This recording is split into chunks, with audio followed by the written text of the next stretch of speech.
Hello friends, कैसे हैं आप सब। आई होप कि अच्छे ही होंगे। मैं आशीष पांडे स्वागत करता हूं आप सभी का आपके अपने यूट्यूब चैनल स्टडी विद आशु में। आज का जो वीडियो है करंट अफेयर से रिलेटेड है। काफी चर्चित मुद्दा है जो हर न्यूज़पेपर में आप लोगों को हेडलाइन दिखी होगी और हर प्रत्येक न्यूज के टीवी चैनल पर आप लोगों को ये चीज देखने को मिली होगी। रीजन क्या है, जिस चैप्टर का आज नाम क्या है, समान नागरिक संहिता, यूनिफॉर्म सिविल कोड।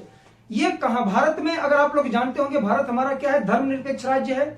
किसी भी धर्म को यहाँ न तो रोका जाता है, ना उसे स्पेशल तौर पर बढ़ावा दिया जाता है। ठीक है, तो हम लोग बात करेंगे सबसे पहले कि ये जो हमारा समान नागरिक संहिता ये होता क्या है और क्या ऐसी बात की गई जो चर्चा का विषय बना। आप सबको पता है प्रेजेंट टाइम में हमारे सीजेआई कौन है, शरद अरविंद बोबडे। कौन? शरद अरविंद बोबडे। इन्होंने ये जो हम लोग संहिता पढ़ने जा रहे हैं, समान नागरिक संहिता, ये प्रेजेंट टाइम में पूरे भारत में तो नहीं लेकिन गोवा में लागू की गई है। कहां पर? गोवा जो हमारा स्टेट है वो इसे लागू किया हुआ है और इसकी सराहना की है किसने? हमारे सीजेआई ने, जो शरद अरविंद बोबडे जी हैं। इन्होंने समान नागरिक संहिता अर्थात यूनिफॉर्म सिविल कोड की तारीफ की है। तारीफ इन्होंने क्यों की, तारीफ करने का मकसद क्या था, साथ ही देखेंगे कि क्या ये जो संहिता है किस प्रकार से कार्य करती है, ये किसी धर्म या रिलीजन से जुड़ी हुई है या फिर किसी एक धर्म विशेष को बढ़ावा देती है या किसी भी धर्म को बढ़ावा न देकर सबको एक समान लेकर चलने की प्रक्रिया है। सारी चीजें हम लोग वीडियो के माध्यम से क्लियर करेंगे। बात करेंगे कि ये चैप्टर हम लोगों के लिए इंपॉर्टेंट क्यों है। अगर आप लोग स्टेट पीसीएस और यूपीएससी की प्रिपरेशन कर रहे हैं तो जी हाँ, आप लोगों के लिए मोस्ट इंपॉर्टेंट होने वाला है। और यूपीएससी का जो लोग एग्जाम देने वाले हैं प्रेजेंट टाइम में, जो 27 जून को एग्जाम होने वाला है प्रीलिम्स का, अगर आप लोग उसकी प्रिपरेशन कर रहे हैं तो यहां से एक क्वेश्चन बनना एकदम कंपलसरी सा हो गया। रीजन ये है कि ये जैसे आप लोग जाएंगे क्या, ऑफिसर बनने जाएंगे तो वहां पर समान नागरिक संहिता यूनिफॉर्म सिविल कोड आप लोगों को देखने के लिए मिलेगा। ठीक है, तो यहां से प्रश्न बन सकता है, इसलिए आप लोग बी केयरफुल होकर 10 से 15 मिनट का वीडियो होगा, मेरे साथ बने रहेंगे, सारी चीजें मैं आपकी क्लियर कर दूंगा। तो चलिए टॉपिक पर आते हैं, हम लोग बात करेंगे। सबसे पहले अगर आप लोग चैनल पर नए आए हैं तो चैनल को सब्सक्राइब कर लें और बेल आइकन प्रेस कर लें, जिससे कि कोई भी वीडियो आए उसकी नोटिफिकेशन सबसे पहले आपको मिले। तो चलिए बात करते हैं आज की वीडियो के बारे में। क्या हुआ? समान नागरिक संहिता यूनिफॉर्म सिविल कोड, ये कहां पर है? भारत का एकमात्र ऐसा राज्य है गोवा जहां पर यह लागू किया जाता है। अभी हम लोगों ने यह नहीं जाना है कि समान नागरिक संहिता होता क्या है, इसे हम लोग वीडियो के माध्यम से समझेंगे। चर्चा का विषय क्यों है, मैंने स्टार्टिंग में ही बात की कि हमारे जो किस नंबर के 47 नंबर के 47वें नंबर के सीजेआई हैं, चीफ जस्टिस ऑफ इंडिया, सर्वोच्च न्यायालय की मुख्य न्यायाधीश शरद अरविंद बोबडे, इन्होंने हाल ही में गोवा में लागू की गई ये समान नागरिक संहिता की तारीफ की है। तारीफ करने के पीछे का मकसद क्या था, अगर हम लोग बात करें तो सुप्रीम कोर्ट यह चाहता है, 2019 में भी सुप्रीम कोर्ट ने इसकी तारीफ की थी। इसका रीजन यह है कि सुप्रीम कोर्ट चाहता है कि पूरी तरह से यहां भारत में लागू कर दी जाए। अब समझने की बात आती है कि ये समान नागरिक संहिता है क्या, क्यों हम लोग इसके बारे में पढ़ने का प्रयास कर रहे हैं। देखिए, समान नागरिक संहिता का मतलब यह है कि प्रत्येक धर्म के लिए एक कानून, चाहे वह हिंदू हो, चाहे मुस्लिम हो, चाहे सिख हो, चाहे ईसाई हो, सबके लिए एक कानून के दायरे में सबको रखा जाए और सब उसी के माध्यम से कार्य करें। तो आप लोगों के माइंड में एक ख्याल आएगा कि सर, हम लोग पढ़ते हैं संविधान में कि भारत हमारा एक धर्मनिरपेक्ष राज्य है, यहाँ का जो कॉन्स्टिट्यूशन है, संविधान है, वो सबके लिए समान है। तो मैं आप लोगों को कहूंगा, आप लोग 100% नहीं बट 99% आप लोग सही हैं। संविधान सबके लिए समान है, बट जो शादी का जो मैटर है, जो विवाह किया जाता है, अगर हम लोग बात करें मुस्लिमों के बारे में तो शरीयत के आधार पर विवाह किया जाता है। किसके आधार पर? शरीयत के आधार पर। और हिंदुओं के बारे में अगर हम लोग बात करें तो हिंदुओं के लिए एक स्पेशल एक्ट लाया गया था, हिंदू विवाह एक्ट या हिंदू विवाह अधिनियम, जो 1955-1956 में लाया गया था। इसके तहत हिंदू लोगों को विशेष अधिकार दिया है शादी करने का। ठीक है, तो इन सबको एक कर दिया जाए, ये सारी प्रक्रिया समाप्त कर दी जाए और समान नागरिक संहिता लागू कर दी जाए। जब देश में रहने वाले प्रत्येक धर्म के लोगों को एक कानून के तहत लाया जाता है तो उसे समान नागरिक संहिता बोलते हैं। ठीक, क्लियर हो गया होगा। अब हम लोग बात करेंगे कि यह है क्या, एक समान सिविल कोड है। तो क्या संविधान में इसका उल्लेख किया गया है? तो जी हाँ, अगर आप लोग क्या पढ़े होंगे, डीपीएसपी पढ़े होंगे, नीति निदेशक तत्व, क्या राज्य के नीति निदेशक तत्व अगर आप लोग पढ़े होंगे तो उसमें आप लोगों को जो आर्टिकल 44 मिलेगा, अनुच्छेद 44, उसमें इसके बारे में बात की गई है कि समान नागरिक संहिता का पालन करवाया जाए। किसके द्वारा? राज्य के द्वारा। केंद्र सरकार इसका पालन नहीं करवाएगी। क्यों? आप लोग जानते होंगे, जो हमारा क्या होता है, व्यक्तिगत तौर पे जो कानून बनाया जाता है, जिसे हम लोग पर्सनल लॉ बोलते हैं, वो हमेशा समवर्ती सूची में डाला जाता है। इसका रीजन क्या है? अगर आप लोग पुराने स्टूडेंट्स हैं हमारे, तो अगर संविधान का वीडियो देखे होंगे इंडियन कॉन्स्टिट्यूशन का, तो अनुसूचियां और सूचियों के बारे में आप लोगों को पता होगा। जो लोग नए हो, मैं आप लोगों को एक बार रिकॉल करवा दूं कि भारतीय संविधान में आप लोग अनुसूचियां पढ़े हैं क्या? अनुसूचियां, कुल 12 अनुसूचियां दी गई हैं। उस अनुसूचियों में जो 7वीं अनुसूची है, 7वीं अनुसूची में बात की गई है कि 3 सूचियों के बारे में, संघ सूची, राज्य सूची और समवर्ती सूची। संघ सूची वह सूची होगी जिसमें शामिल किए जाने वाले सब्जेक्ट पर केंद्र सरकार केवल क्या करेगी? निर्णय देगी और नियम कानून बनाएगी। और जो राज्य सूची होगी वो अक्सर स्टेट गवर्नमेंट करेगी। क्या? स्टेट गवर्नमेंट राज्य सूची पर कानून बनाएगी, उसके तहत जितने विषय रखे जाएंगे। और एक सूची हमारी कौन सी है? समवर्ती सूची। समवर्ती सूची का आशय यह है कि जो हमारे पर्सनल लॉ होते हैं, व्यक्तिगत कानून जो होते हैं किसी धर्म विशेष के लिए या फिर किसी रिलीजन, किसी भी चीज के लिए अगर वो होता है तो वो समवर्ती सूची में डाल दिया जाता है। रीजन ये है कि समवर्ती सूची में शामिल जितने भी सब्जेक्ट हैं उस पर कानून बनाने का अधिकार केंद्र सरकार और राज्य सरकार दोनों को होता है। तो ये जो हमारा समान नागरिक संहिता है, क्या यूनिफॉर्म सिविल कोड है, तो ये पर्सनल लॉ के तहत आता है। मतलब अगर हम लोग बात करें, मूल अधिकार हम लोगों ने पढ़ा है। मूल अधिकार में अगर हम लोग देखें तो अनुच्छेद 25 से लेकर आर्टिकल 25 से आर्टिकल 28 तक क्या बात की गई है? धर्म की स्वतंत्रता के बारे में बात की गई है कि किसी भी धर्म के अगर आप हैं तो आप उसके लिए स्वतंत्र हैं, आप धर्म को मान सकते हैं और आप उसका प्रचार प्रसार कर सकते हैं, किसी भी धर्म से अगर आप लोग रिलेटेड हैं तो मूल अधिकार। देखिए, 2 चीजें यहां समझने का प्रयास करेंगे। ये मैं वीडियो इसीलिए लेके आया हूं, कहां कंफ्यूज हो गए स्टूडेंट्स और एडजेक्टिव क्वेश्चन बनेगा कहां से। ठीक है, देखिए क्या कहता है अनुच्छेद 44 में यह वर्णन किया गया कि समान नागरिक संहिता का पालन राज्य सरकार के द्वारा करवाया जाना चाहिए और इसे समवर्ती सूची में डाल दिया गया। लेकिन आगे चलकर अगर हम लोग मूल अधिकार के बारे में बात करते हैं तो मूल अधिकार का अनुच्छेद कौन सा? 25 से 28 यह कहता है कि धार्मिक स्वतंत्रता का अधिकार। मतलब अगर हम सारे धर्म को एक करके एक कानून से फॉलो करवाएंगे तो जो हमारे धार्मिक स्वतंत्रता का अधिकार है, जो हमारे मूल अधिकार के तहत आता है, इसका हनन हो जाएगा। मतलब हम किसी धर्म विशेष को नहीं मान सकते, सारे धर्म एक करके एक कानून बना दिया जाएगा तो हमारे मूल अधिकार का हनन होगा। अगर मूल अधिकार का हनन होगा तो ये उत्तरदायित्व किसका बनता है? सुप्रीम कोर्ट का। कि अगर आपके मूल अधिकार का हनन हो रहा है तो सुप्रीम कोर्ट उस पर वाद विवाद करेगी और आपके बारे में बात करेगी और आपका पक्ष रखेगी। देखिए, 2 पहलू इसमें समझना है। सुप्रीम कोर्ट क्या करती है? समान नागरिक संहिता का तारीफ करती है, इसे सपोर्ट करती है, लेकिन जो हमारे मूल अधिकार दिए गए हैं, मूल अधिकार के संरक्षक के रूप में सुप्रीम कोर्ट को जाना जाता है। अगर आप लोग मूल अधिकार वाला भी चैप्टर देखे होंगे, चीजें तभी क्लियर हो पाएंगी। ठीक है, तो क्या किया जाता है कि मूल अधिकार के तहत समान नागरिक संहिता को रखा गया, मूल अधिकार के तहत हमारे धार्मिक स्वतंत्रता का अधिकार दिया गया है। और समान नागरिक संहिता यह कहता है कि प्रत्येक धर्म को एक कर दिया जाए, सब धर्मों को एक कानून के तहत डाल दिया जाए। मतलब जो शादियां वगैरह होती है, जैसे मुस्लिम लोगों में देखते होंगे, उनमें क्या होता है कि बहुविवाह का प्रचलन है कि वो कई शादियां कर सकते हैं। ठीक, और हिंदुओं में क्या है कि वो एक शादी कर सकते हैं। तो ये सारे धर्मों को एक करके एक कानून बना दिया जाए और उसी के तहत एक रूल फॉलो किया जाए। इससे काफी सारे फायदे भी होंगे और उससे नुकसान भी होने वाले हैं। ठीक है, सारी चीजें हम लोग समझेंगे। देखिए, 2 चीजें इसमें निकल के आती हैं। धार्मिक स्वतंत्रता का अधिकार जो हमारा मूल अधिकार है, अगर समान नागरिक संहिता पूरे देश में लागू किया जाएगा तो हमारे मूल अधिकारों का हनन होगा और इसके लिए जिम्मेदार कौन होगा? Supreme court. और सुप्रीम कोर्ट ही बोल रहा है कि समान नागरिक संहिता को लागू करना चाहिए, वो इसकी तारीफ कर रहा है, जो कि गोवा में फॉलो किया जाता है। तो चलिए अब इसे हम लोग सही तरीके से समझेंगे। कैसे? हाल ही में 47वें सीजेआई, 47 नंबर के सीजेआई मोस्ट इंपॉर्टेंट है, याद रखेंगे, प्रश्न यहां से बन सकता है कि जो शरद अरविंद बोबडे जी हैं, ये कितने नंबर के, किस नंबर के हमारे सीजेआई हैं? तो ये 47 नंबर के हैं। इन्होंने गोवा के, कहां के?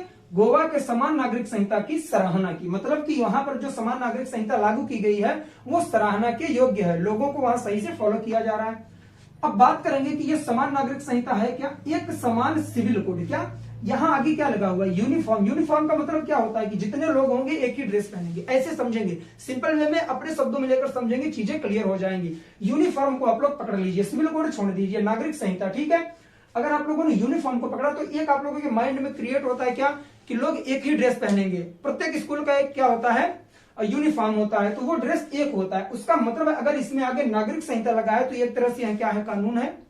अगर यहाँ कानून है और आगे यूनिफॉर्म लगा हुआ है तो मतलब प्रत्येक लोगों के लिए एक ही कानून। सिंपल वे में समझेंगे, चीजें क्लियर होंगी। मतलब एक समान सिविल कोड।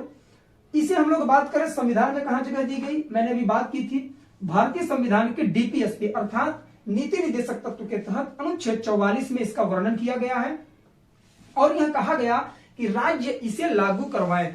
और आप लोग अगर पढ़े होंगे अनुच्छेद 12 अर्थात आर्टिकल 12 और आर्टिकल 36, अनुच्छेद 12 और अनुच्छेद 36 क्या करता है, राज्य के अधिकार को बताता है कि किसे हम लोग राज्य बोल सकते हैं। वे राज्य जो आर्टिकल 12 और आर्टिकल 26 का पालन करते हैं, 36 का पालन करते हैं, वे राज्य इसे लागू कर सकते हैं। अनुच्छेद 44 कहता है किसके तहत, डीपीएसपी के तहत। ठीक है, चलिए आगे हम लोग बात करेंगे।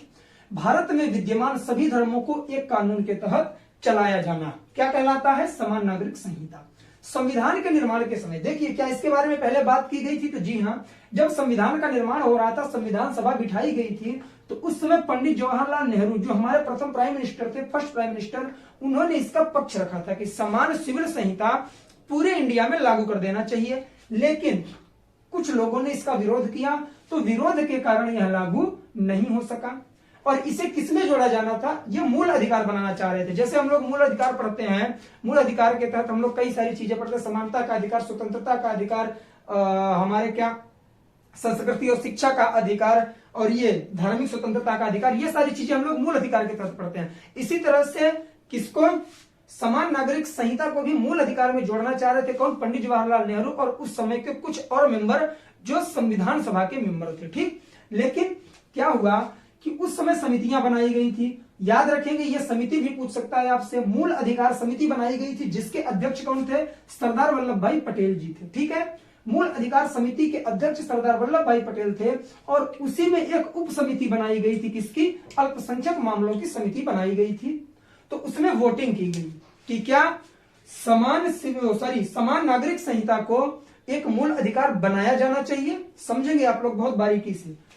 मूल अधिकार समिति, देखिए संविधान सभा में समितियां बनाई गई, उन समितियों में एक समिति थी मूल अधिकार समिति जिसके अध्यक्ष थे सरदार वल्लभ भाई पटेल, और उसी समिति की एक उप समिति थी, क्या, सब कमेटी, और वो किस नाम की थी, अल्पसंख्यक मामलों की कमेटी थी। उसमें वोटिंग करवाई गई कि क्या समान नागरिक संहिता को मूल अधिकार में जगह देनी चाहिए। तो वहां पर 4 लोगों ने इसका समर्थन किया, ठीक, कि हाँ इसे जगह देनी चाहिए। लेकिन 5 मेंबर जो थे, 5 मेंबर, इन्होंने समर्थन नहीं किया, इसके अगेंस्ट वोट कर दी कि नहीं, समान नागरिक संहिता को अगर हम लोग मूल अधिकार के तहत रख देंगे तो पूरी तरह से जो भारत में धर्मनिरपेक्षता की बात की जाती है उसका हनन हो जाएगा और हमारे मूल अधिकार के तहत अनुच्छेद 25 और 28 जो धार्मिक स्वतंत्रता का अधिकार कहते हैं, इनका हनन हो जाएगा। अगर इनका हनन होगा तो सुप्रीम कोर्ट उत्तरदायी होगा और सुप्रीम कोर्ट को बोलना पड़ेगा। ठीक है, इस वजह से इसे इसमें लागू नहीं किया गया। अब समझेंगे कि ये लाना जरूरी क्यों समझा गया। तो अभी मैंने बात की थी, जो मुस्लिम विवाह होता है उसके लिए शरीयत कानून लगता है। कौन सा, शरीयत कानून। याद रखेंगे, मोस्ट इंपॉर्टेंट है, क्वेश्चन बन सकता है यहां से, बार बार रिपीट कर रहा हूं। मुस्लिम विवाह जो होता है शरीयत कानून के तहत होता है और इसमें बहुपत्नी विवाह को वैध माना जाता है, अर्थात वैलिड माना जाता है कि आप कई शादियां कर सकते हो, कई पत्नियां रख सकते हो मुस्लिमों में। ठीक है, और तलाक पर देखिए, जहां समान नागरिक संहिता नहीं है, अर्थात पूरे भारत में गोवा के अलावा अपवाद स्वरूप आप गोवा को रख सकते हैं कि प्रत्येक जो मुस्लिम व्यक्ति होते हैं उनकी शादी शरीयत कानून के तहत होती है। बहुपत्नी विवाह को वैध माना जाता है। तलाक पर पत्नी को केवल महर की राशि दी जाती है। महर की राशि का आशय यह है गिफ्ट स्वरूप, अगर व्यक्ति पति अगर चाहे तो गिफ्ट स्वरूप उसे कुछ पैसे या फिर कुछ चीजें दे सकता है। बाकी कोई ऐसा कानून नहीं बनाया गया है कि उसे राशि देनी ही है। ठीक, अभी आप लोगों ने ट्रिपल तलाक के बारे में देखा था, तो वो कानून आया, काफी हद तक सुधार हुआ। चलिए, पूरे भारत में यह कानून है कि तलाक पर पत्नी को केवल महर की राशि दी जाएगी, अर्थात गिफ्ट स्वरूप। लेकिन गोवा में क्या कहा गया है, गोवा मतलब समान नागरिक संहिता। समान नागरिक संहिता कहता है कि अगर कोई भी मुस्लिम व्यक्ति अपनी पत्नी को तलाक देता है तो उसकी जितनी प्रॉपर्टी है उसका 50% उस पत्नी को मिलेगा। क्या, 50% उसकी पत्नी को भी मिलेगा, उसकी प्रॉपर्टी में हिस्सेदारी कर दी जाएगी। ठीक है, ये हो गया। उसके बाद हिंदू विवाह हम लोग देखेंगे। हिंदू विवाह कैसे किया जाता है। हिंदू विवाह कानून जो हिंदू मैरिज एक्ट 1955, 1955 और 1956 के तहत इसे विशेष प्रावधान दिया गया और एक विवाह को वैध माना गया। क्या? सिर्फ एक शादी आप कर सकते हैं, किसके तहत? हिंदू विवाह कानून के तहत, जो 1955 और 56 में लाया गया था। क्वेश्चंस यहीं से बनेंगे जहां मैं हाईलाइट कर रहा हूं, आप लोग भी स्क्रीनशॉट ले लेंगे या फिर नोट्स अपना प्रिपेयर करेंगे। ठीक, मुस्लिम विवाह शरीयत कानून के तहत, हिंदू विवाह कानून 1955-56 के तहत, जिसके तहत इसे स्पेशल प्रावधान दिया गया, स्पेशल प्रोविजन दिया गया। ठीक है, चलिए अगर अब हम लोग बात करें कि पूरे देश में अगर यह लागू हो जाए तो इसका इफेक्ट क्या पड़ेगा। सबसे पहले महिलाओं को पुरुषों के समान अधिकार मिल जाएगा। जो हमारी मुस्लिम महिलाएं हैं उनको पुरुषों के समान अधिकार मिलने का आशय यह है कि बहुपत्नी विवाह बंद हो जाएगा, उनको तलाक के समय दी जाने वाली राशि में बढ़ोतरी कर दी जाएगी, ये सारे फायदे होंगे। बहुपत्नी विवाह बंद हो गई, हम लोग बात कर ही चुके। अंतरजातीय विवाह को बढ़ावा मिलेगा, अर्थात आप इंटरकास्ट मैरिज कर सकते हैं। ये कौन कहता है? समान नागरिक संहिता, यूनिफॉर्म सिविल कोड कहता है कि आप अंतरजातीय विवाह भी कर सकते हैं, तो इसको भी बढ़ावा मिलेगा। धर्मनिरपेक्षता पर सवाल उठेंगे। धर्मनिरपेक्षता का आशय यह है कि किसी भी धर्म को बढ़ावा न देना, ना किसी धर्म को रोकना। इस पर सवाल उठ सकता है, क्योंकि अगर प्रत्येक धर्म को एक कर दिया जाएगा तो उस पर क्वेश्चन उठना लाजमी है। सबसे मोस्ट इंपॉर्टेंट चीज क्या है कि जो हमारा मूल अधिकार है, मूल अधिकार का आर्टिकल 25 से 28 यह कहता है कि धार्मिक स्वतंत्रता का अधिकार, इसका हनन हो जाएगा। अभी हम लोगों ने इसके बारे में बात की थी। धार्मिक स्वतंत्रता के अधिकार का हनन कैसे होगा? जब सारे धर्मों को एक कर दिया जाएगा और एक कानून के तहत सबको फॉलो करवाया जाएगा, तो जायज सी बात है कि किसी भी धर्म के लिए कोई प्रायोरिटी नहीं दी जाएगी और यह धार्मिक स्वतंत्रता के अधिकार का हनन माना जाएगा, अर्थात हमारे मूल अधिकार का हनन हो रहा है। तो आप लोग कॉन्स्टिट्यूशन में पढ़े होंगे कि अगर हमारे मूल अधिकार का हनन किया जाएगा तो सुप्रीम कोर्ट इसका उत्तरदायी होता है। सुप्रीम कोर्ट को मूल अधिकार का संरक्षक माना गया है। ठीक है, तो सुप्रीम कोर्ट इस पर बात करेगा। सबसे मोस्ट इंपॉर्टेंट चीज निकल के क्या आती है कि अगर हम क्या करेंगे, समान नागरिक संहिता यूनिफॉर्म कोड बिल को यूनिफॉर्म सिविल कोड को एक्सेप्ट कर लेते हैं तो रूढ़िवादिता से निकलकर देश को विकास के मार्ग पर तेजी से अग्रसर किया जा सकता है। रूढ़िवादिता का आशय यह है कि जो पुरानी परंपराएं हैं उसी को हम लोग फॉलो अप कर रहे हैं कि हमारे पूर्वजों ने ये किया तो हमें भी यही करना चाहिए। अगर किसी भी कंट्री को डेवलप करना है, ग्रो करना है, तो आपको रूढ़िवादिता छोड़कर आपको नई नई टेक्नोलॉजी अपनाना पड़ेगा और इसी के माध्यम से देश का भी विकास होगा और आपके व्यक्तित्व का भी विकास होगा। किसी भी देश का विकास तभी हो सकता है जब वहां पर रहने वाले व्यक्तियों के माइंड की जो थिंकिंग है उसमें चेंजेस हो, कुछ नई नई चीजें सोचने की आपकी कैपेसिटी बढ़े, तभी आप देश का विकास कर सकते हो। देश का विकास अचानक से नहीं होता, प्रत्येक व्यक्ति अगर चाहे तो देश का विकास कर सकता है। ठीक है, तो इस तरह से ये सारा इंपॉर्टेंट फैक्ट था। चलिए अब हम लोग बात करेंगे, एक ओरल रूप में इसे देखेंगे कि पूरा का पूरा ये मामला था क्या। देखिए क्वेश्चन कहां से बनेगा ये भी मैं यही बताऊंगा, वीडियो ज्यादा बड़ा नहीं करना चाह रहा मैं। क्या हुआ, समान नागरिक संहिता यूनिफॉर्म सिविल कोड के बारे में हम लोग बात कर रहे हैं जो गोवा में इस समय लागू हुआ है। समान नागरिक संहिता है क्या, प्रत्येक धर्म को एक कानून के तहत लाना। ठीक है, प्रत्येक धर्म को एक कानून के तहत लाना। क्यों लाया गया कि प्रेजेंट टाइम में जो 47वें सीजीआई है हमारे शरद अरविंद बोबडे, इन्होंने गोवा में लागू किए गए इस कानून का क्या किया है, सराहना किया। ये कहां पर संविधान में दिया गया है, तो आर्टिकल 44 के तहत डीपीएसपी के अंतर्गत यह दिया गया है। मोस्ट इंपॉर्टेंट है, क्वेश्चन बनेगा, याद रखेंगे।